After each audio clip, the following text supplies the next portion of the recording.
Welcome to Aaron Mahnke's Cabinet of Curiosities, a production of iHeartRadio and Grim and Mild.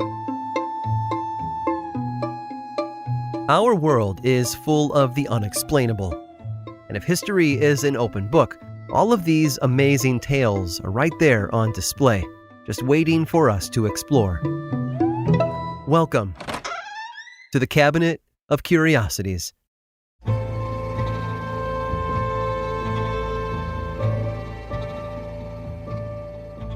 The secret was in the recipe. Angelo Mariani made his concoction in a very special way. 2 ounces of aromatic leaves to every 1 pint of wine. That's it. That was the recipe.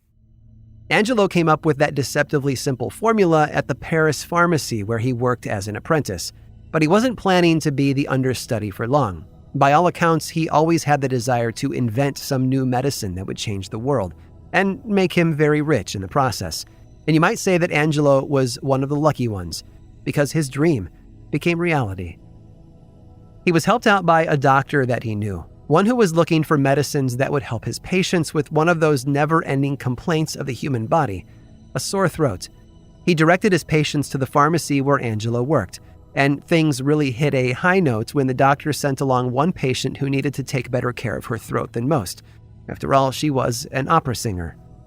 She tried Angelo's experimental new topic, 2 ounces of aromatic leaves in 1 pint of Bordeaux wine, and she loved it.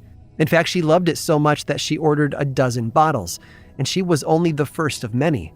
Angelo's dream was launched. He named his new wine-based tonic after himself, Vin Mariani, and then hit the road. He knew the key to his success, too: recommendations. A doctor recommending the tonic to his patient had been the first step.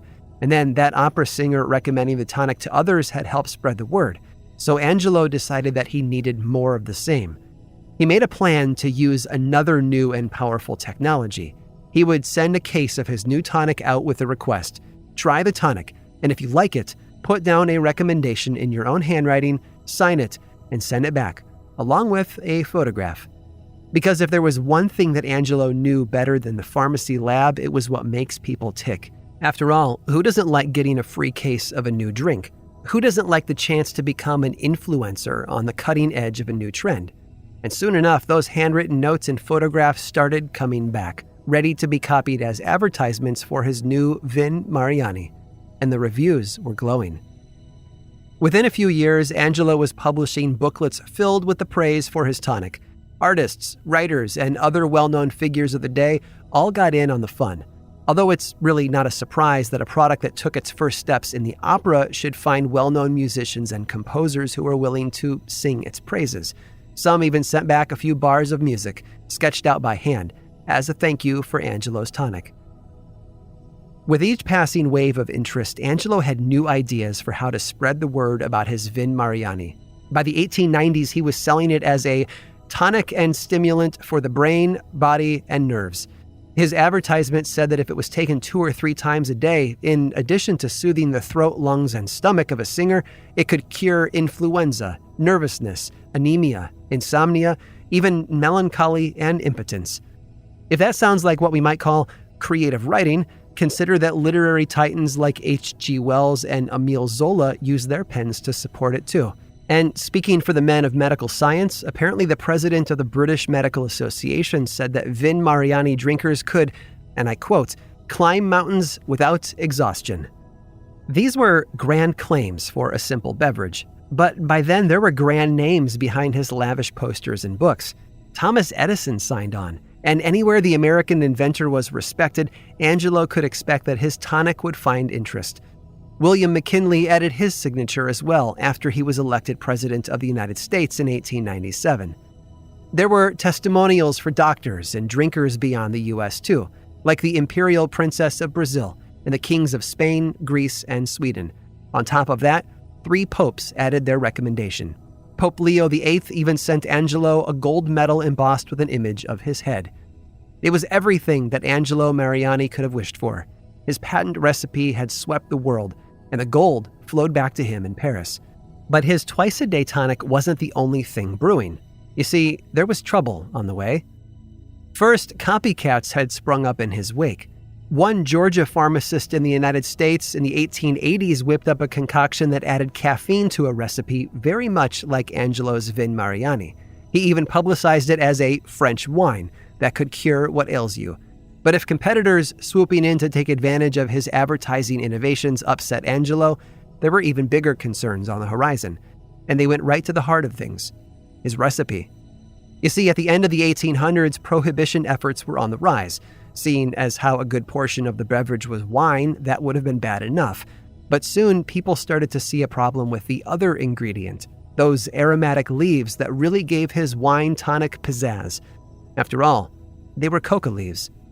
And it was starting to become common knowledge that what the coca leaves produced, a stimulant known as cocaine, had a dark, addictive downside. As the news spread, tonic drinkers on both sides of the Atlantic slowly woke up to the horror of what they had in their cabinets, and sales of Vin Mariani went down, way down. Angelo tried to adapt, of course. He changed his formula: no more coca leaves, which he proclaimed in a series of new advertisements. But by then it was too late. The buying public had already decided that Vin Mariani was not the drink of the future. If that stung Angelo, it couldn't have been the only thing that hurt. Take, for instance, the realization that his rivals were more successful at rebranding the drinks they had modeled on his, rivals like that Georgia pharmacist. His drink, originally called the French wine of coca, had also changed its recipe. It took on a new name, leaning away from the coca leaves and toward the source of its caffeine, the cola nut, and its sales only continued to soar. Angelo's Vin Mariani was consigned to history.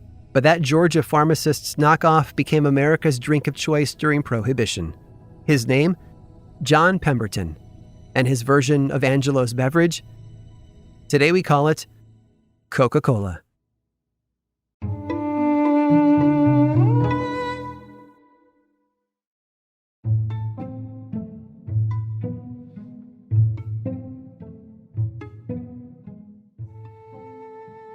Running a marathon or half marathon is no small feat.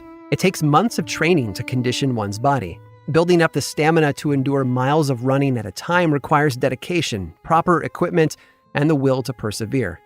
Olympic athletes Bill Rogers and Steve Prefontaine ran anywhere between 6 and 13 miles a day, 7 days a week. They never let the cold or rain or snow keep them from achieving their goals. For them, running wasn't a job or a responsibility. It was life. But for Ludivine Hamlin, running was just a way to pass the time. Ludivine, or Lou as she was called, was well known around her hometown of Elkmont, Alabama. Everyone was, really. It was hard to stay a stranger in a town of only 400 people. For the last several years, an annual charity run called the Elkmont Trackless Train Trek Half Marathon had been held to raise money for the town's high school. Runners gather in the parking lot of a local business before taking off on the 13.1-mile race throughout town. And on the morning of January 16th of 2016, the event started like every year before it. 165 competitors set out with their lofty spirits and equally high hopes. As the fastest racers pulled ahead, their sneakers pounding the pavement beneath them, a dark horse approached out of nowhere. No one knew where she'd come from, but it was clear she had never raced before. And yet she blazed ahead, speeding past some while keeping pace with others. By the half-mile mark, she was already in second place. Folks on the side of the road cheered the newcomer on, although they also tilted their heads at some of her odd behavior. For one, she seemed preoccupied by the roadkill she encountered along the route. She also graciously accepted a slice of pizza from one bystander, which she ate a little of before burying the rest in the dirt. Then she strolled over to the nearby creek for a few swigs of water to wash it all down. Hydrated and happy for the energy boost, Lou continued on, garnering encouragement from fellow runners and onlookers alike. She also made sure to say hello to the donkeys and cows in the fields as she passed. But as more runners flew past her, Lou knew that she had to get back on track. The end was in sight. When the race had finally ended, Lou had crossed the finish line after 1 hour and 32 minutes. Not bad for someone who had never run a half marathon before. Still, some of the other runners were skeptical. They didn't remember her being at the starting line, and it was obvious she hadn't registered because she wasn't wearing a number on her chest. Had she snuck in after the race had started, hoping that no one would notice? No, Lou didn't even know she was in a race. She'd seen everyone running and had just decided to jump in and join them.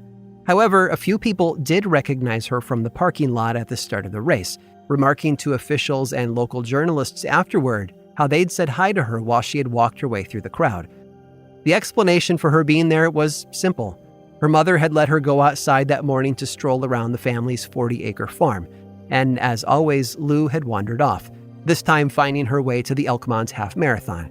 With nothing better to do, she decided to join in. There was no way anyone would have stopped her. She was only 2.5 years old, and a dog. A bloodhound, in fact, one who would have been trained to hunt escaped prisoners. Instead, her lack of focus made her unfit to serve, but her nose perfectly sniffed out a spot in the race. She ran all 13.1 miles, after which her photo was sent to her owner April by one of April's coworkers. It wasn't out of the ordinary for Lou to go into town by herself, and most people knew who she belonged to.